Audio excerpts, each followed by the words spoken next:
Hey, it's been quite a while, but it's cool. It's a pretty good time to come back with RNA showing up. So it's all good. So the gist with this fight is that these guys have this whole mechanic where you can't break them normally. You have to have someone that can insta break them. Otherwise, well, that's one way of doing it. But I saw another way when one of my previous runs. It was basically like poison them or sap them down to zero. Like I forget how I did it exactly, but pretty much there's a way for you to get their brave to zero, and then you can just hit them with a regular attack and they get broken. Um, Again, I forget off the top of my head, but aside from that, you mainly just want to bring people like Jack, LeBlanc, Ramza with his shout. Just people that can insta break. Because, good lord, whoa, that's kind of the whole thing here. Um, Another thing you can do, insta break is basically require unless you find that other way to get them to zero brave and then hit them. But insta breaking is required. You could also bring a tank to make sure that when they start saying, "Hey, I have 50,000 brave," they do get that at one point, but it's usually just like 20k or something like that. But when they hit those brave amounts, you might want a tank to be like, "Yeah, no, stop that, please." Or you could just try the whole route if they don't get a turn, or at least attempt to with the whole locking turn things that they do at 79%. But I just remembered in this exact video actually, I did do the whole debuffing thing. So I think because of Gabron, yeah, because of his poison, because of his poison and Gladio's there, the poison takes them to zero, and then because Gladio is tanking, they're gonna do zero damage to him. And because he has the counter up too, he then ends up breaking them. So it's effectively like I've got 3 insta breaks on the team, as long as the enemy has their like little shield thing up. Yeah, see right here actually. Let's see. Look at that, 0 damage, and then proceeds to break him. Like it doesn't matter. So like they have the breaking down pack for the most part, as long as they can get it that low. But yeah, no, the damage, like, yikes. Gladio was never there for damage. He was here for like off-turn stuff, like this. But man, does it kind of hurt to see those. But I mean, he's still doing good damage. It's just brave-wise, it's just not anything to sneeze at anymore.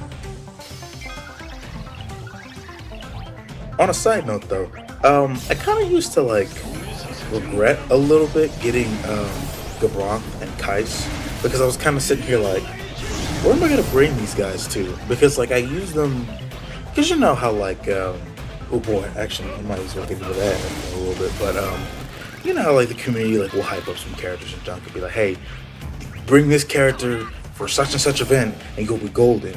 But then it's kind of like, all right, I got the character.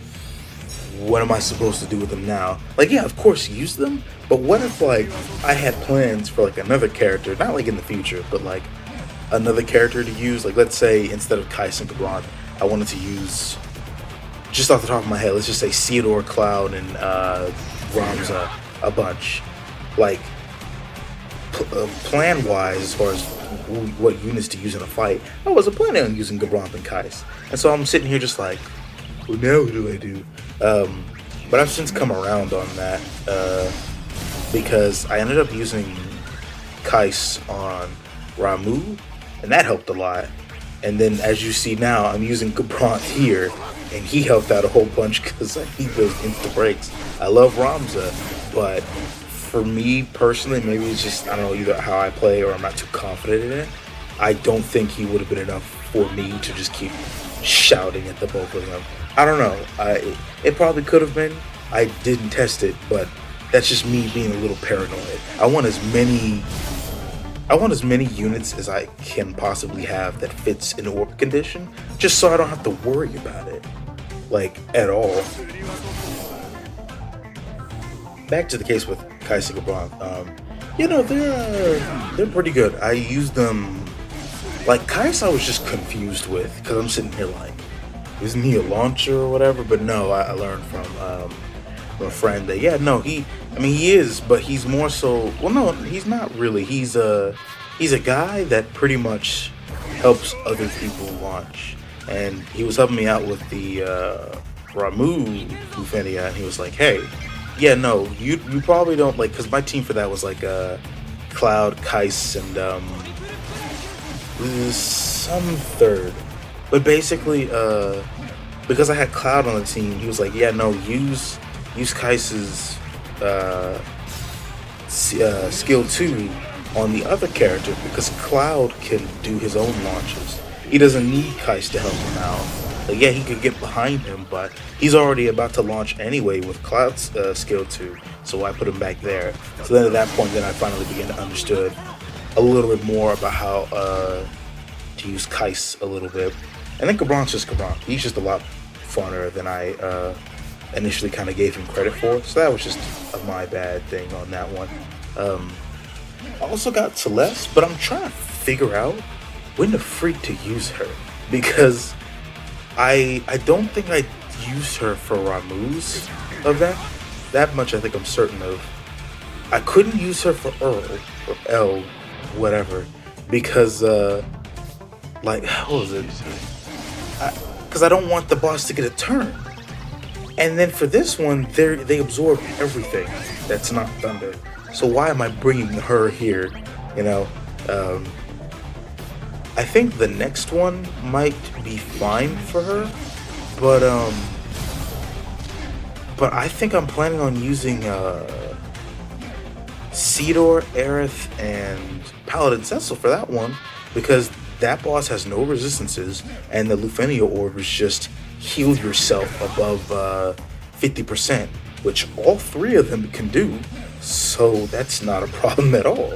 So I'm kind of just sitting here like, I think Celeste might be the only one for the moment that is just a dang, maybe I shouldn't have gotten her. But I'm gonna wait and see, because I've already been wrong twice. So, you know, let me just hold my tongue a little bit there.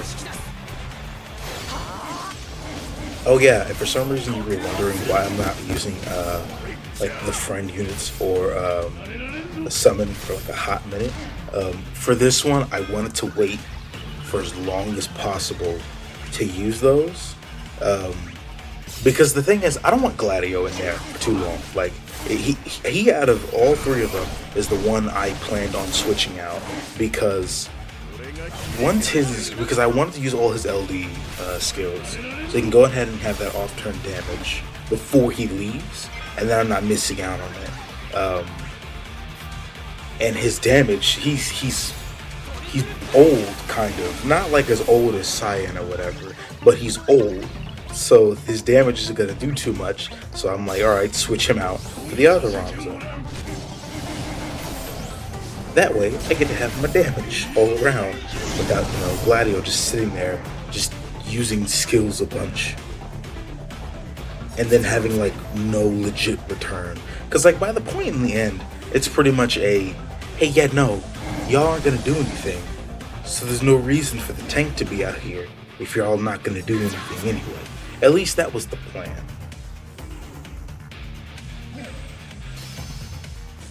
Another bit of off-topic thing while just the regular bread and butter of this thing happens. This literally at this point is just kind of like have your tank do tank things, and then have your insta-break folks do their insta-break things whenever necessary, and then just beat them up. Just beat them up. But on a side note, I find it kind of funny when people, like, you know, like how a lot of times people are like, oh yeah, no, don't get, this character comes back at X time, so wait for them then. Like, they'll come back, like, let's just say, you know, as an example, let's say Kryl and Celeste. Like, let's say a person really wanted them really badly, and they're like, oh, well, don't worry. Kryl and Celeste come out in June or whatever, whenever Leo comes out for Global, on the other banner. So if you can't get them now, all you have to do is wait till later. And I'm sitting here like, yeah, see, that's cool, and you're correct.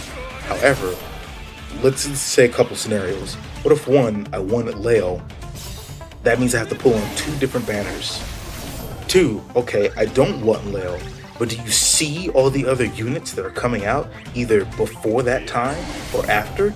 Crow came out when Tier 20 showed up. I mean, that's not like forever ago, but I think it was like what, a month ago or so. And not saying she won't be useful at that point in time when she comes back, but like there are other units competing for a spot to be used, and I'm not about to pick Cryo, who already has like all her stuff pretty much.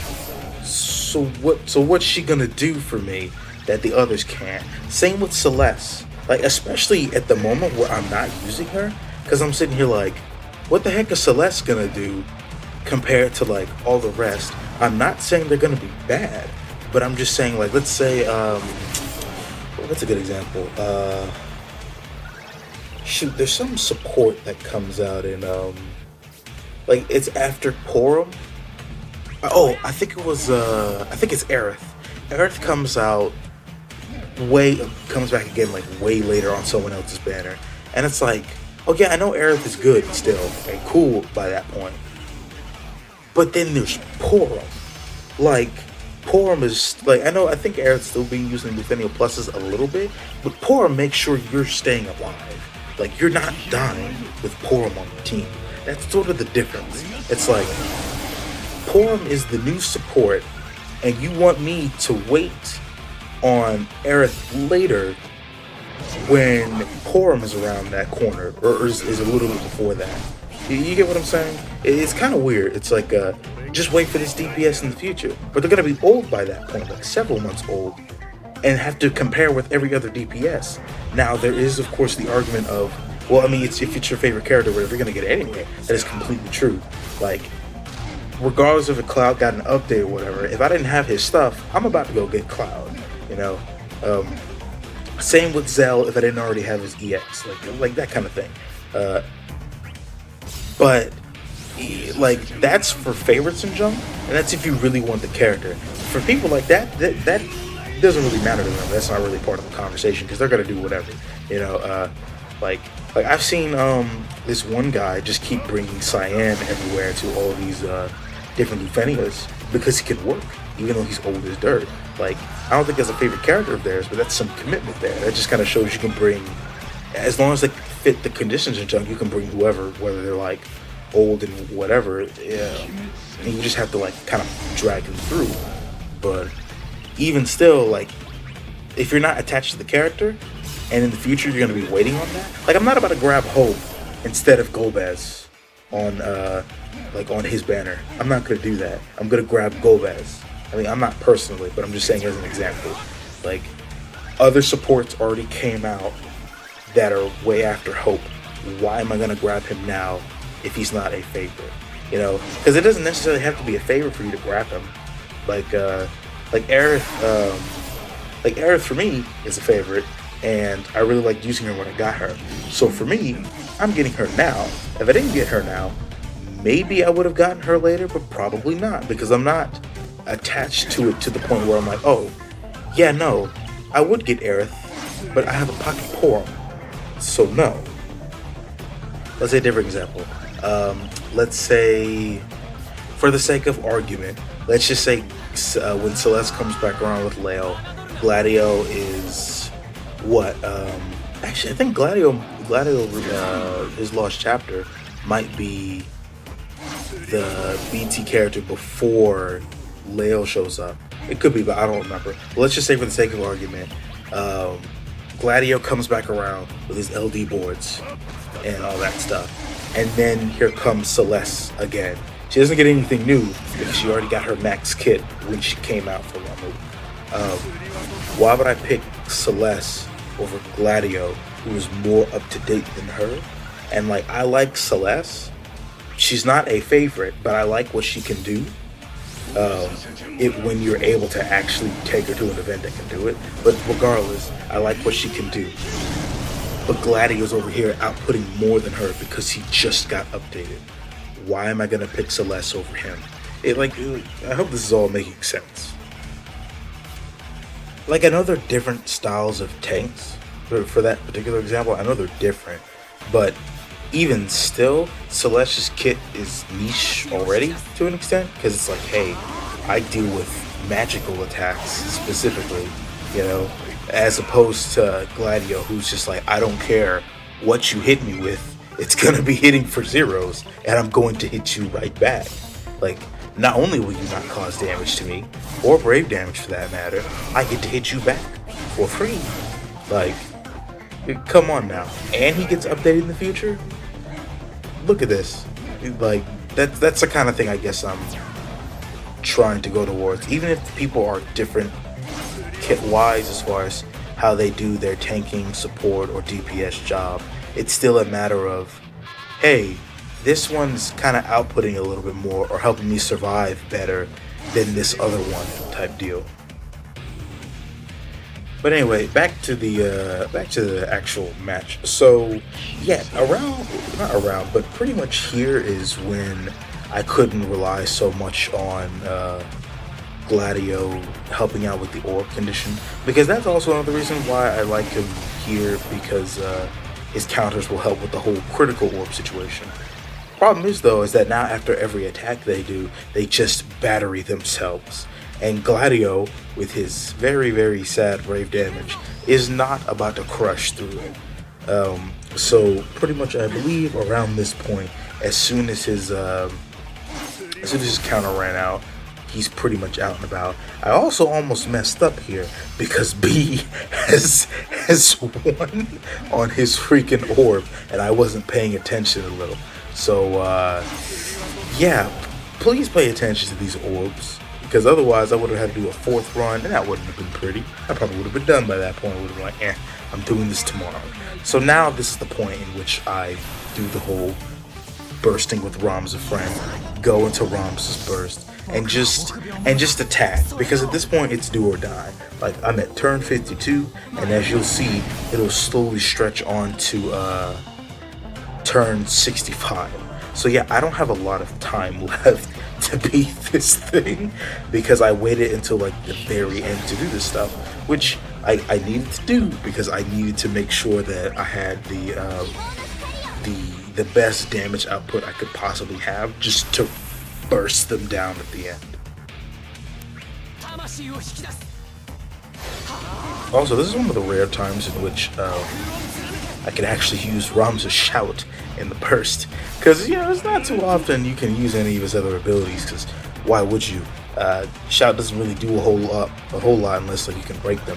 But in this instance, look at this, you can just scream at them. Well, if the EX and the launch wasn't out, you always gotta get those. There's no reason to not capitalize on that. If you don't, well, I hope you beat it, but whatever. But yeah, it's nice to actually be able to use that freaking shout in here, because it does give you a hell lot for shouting at them and actually breaking them. But you really don't need to do that. But it's cool. So he was able to get everything off, and then I think pretty soon after this just went into the summon, because they need to die at this point. At turn 54, they need to die. There is no mercy at this point. Not that there was mercy in the beginning, but there is no more mercy if there was at all. While they're going through all this mess and trying to kill them, one more little thing. I kind of find it weird, because this is around the time when I hadn't posted too much, or I couldn't talk because I'm cold or whatever, and I didn't want to sound all nasally on the mic. But when people keep talking about characters getting locked out of events because of resistances, so like Thunder Resist and Holy Resist, I kind of find those weird, because I check them and I'm like, it's not that bad. Like, for example, Paladin Cecil, like okay, yeah, the Earl's event, this event, and then I think Ramu's, they were all Holy Resist. But then nobody kind of points out the fact that every other fight after this is pretty much just the Count Steams that's about to come up when Yeesh comes out. That's just that they don't resist anything. So you can bring Paladin Cecil back. I think the next one after it, though, you can't bring him. But then the next one after that one, you can bring him. I feel like people sort of over exaggerate when it comes to, oh my gosh, this character gets locked out for so long, or X character just came out and they're already locking them behind stuff.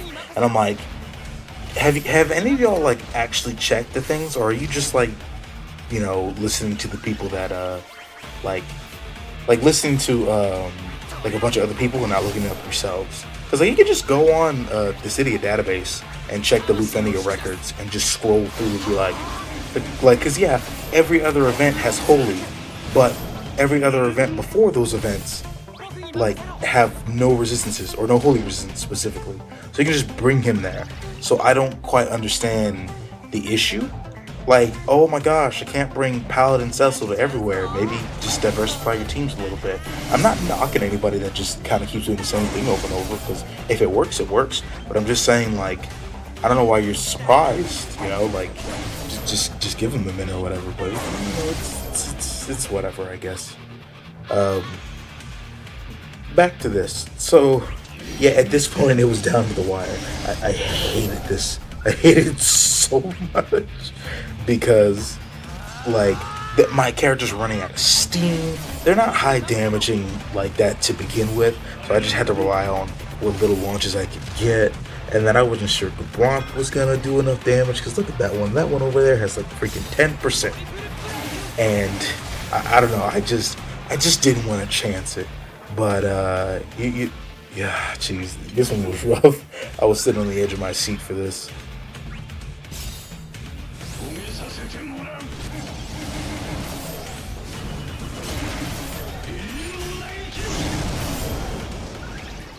And yeah, you'll see at this point, I'm just desperately trying to be like, oh gosh, what are they gonna do? That one's gonna battery himself and do some stupid mess. So I'm just sitting here like, just get any turn you can, just do whatever, just make sure that they die. Because if they don't, I don't know what the heck's gonna happen. So I had to use everything possible. I just had to like freaking pray that like this mess worked.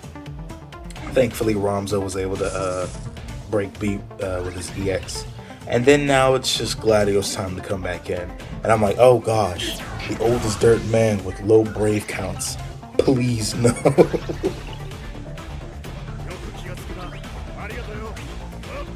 Thankfully, he was doing a bit more, like with the 50k and junk. But even still, I hate this. This is way too close for comfort.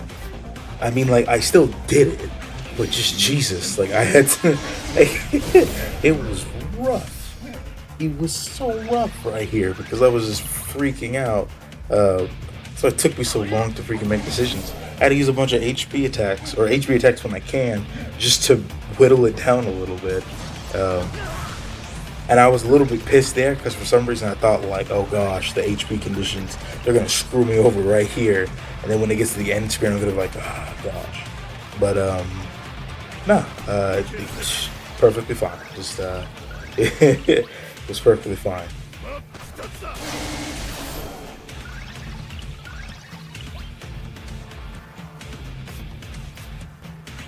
That's pretty much it. The bronze for the win. And seal out this stressful mess. It was fine in the beginning. It got worse near the end. But it's okay. It feels really good to be back doing this Commodore stuff. I really enjoyed it. That cold was not fun at all. But yeah, I'll see you guys later, and please stay safe out there, alright?